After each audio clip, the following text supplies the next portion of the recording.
చిత్తూరులో సంచలనం సృష్టించినటువంటి మేయర్ హత్యకు సంబంధించి మాజీ మేయర్ కటారి అనురాధ, ఆమె భర్త కటారి మోహన్ దంపతుల్ని చింటూ గ్యాంగ్ వాళ్ళ కుటుంబ సభ్యులే అత్యంత దారుణంగా పాశవికంగా గతంలో చంపడం జరిగింది.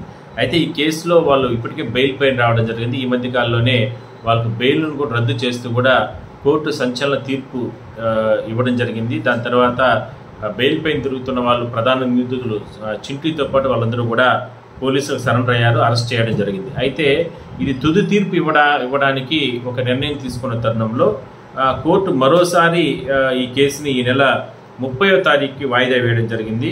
అంటే దోషుల పక్షాన వాళ్ళు వాదనలు వినడానికి, అంటే మా వాదనలు కూడా వినండి, అంటే ఆ కేసుకి సంబంధించి వాళ్ళ హత్య చేయడానికి కారణాలు అవ్వచ్చు, లేదంటే రకరకాల వాళ్ళ అంటే బాధితులు కాకుండా నిందితులు ఎవరైతే ఉన్నారో వాళ్ళ పక్షాన వాదనలు వినాలని అంటే వాళ్ళ సంబంధించిన లాయర్లు చెప్పిన నేపథ్యంలో ఈ నెల 30వ తారీఖున అంటే పూర్తిగా కూడా ఈ కేసుకు సంబంధించి వాదనలు వినడం జరిగింది. ఆ రోజు తుది తీర్పు ఇస్తానంటూ కూడా జడ్జి గారు, న్యాయమూర్తి గారు ఆదేశాలు ఇచ్చినట్లు తెలుస్తూ ఉంది.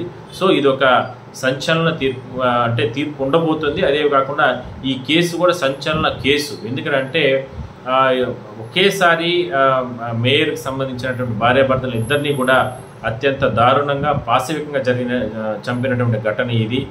చింటూతో పాటు వాళ్ళ గ్యాంగ్ ఇది చేసినట్టు పోలీసులు ధృవీకరణ చేసిన నేపథ్యంలో దీనిపైన ఒక సంచలనంగా కేసుగానే మనం చెప్పొచ్చు. చూద్దాం మరి 30వ తారీఖున నిందితులుగా ఉన్నటువంటి వాళ్ళకి ఎటువంటి శిక్షలు ఉండబోతున్నాయి, ఎటువంటి తీర్పు కోర్టు ఇవ్వబోతుందో.